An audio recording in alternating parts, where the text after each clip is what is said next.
Welcome to another video. Today we have something very cool, super interesting video for you guys.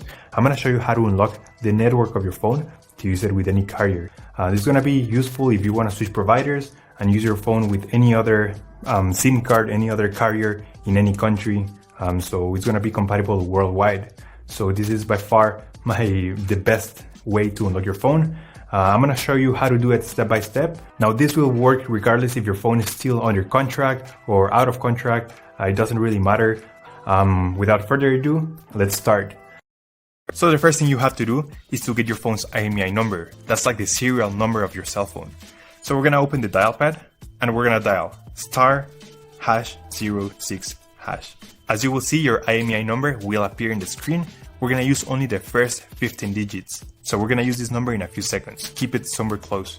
Okay, now we're gonna switch to the computer. We're gonna use this website to request the unlock code to unlock this phone. So first you need to fill in the information about the phone you want to unlock in this form. Processing times may always vary, so be very patient. It may be very fast sometimes, but sometimes it may also take a little bit longer, so just keep that in mind. Okay, so after you have waited the estimated amount of time, you're gonna get an email, and I'm gonna show you how the email will look like. And as you can see here, I got this message and it confirms that the phone has been unlocked. Thanks so much. If you have any questions, just leave them on the comment section down below and we will try to answer them as quick as possible. Thanks so much. I appreciate you taking the time to watch this video and I'll see you on the next one.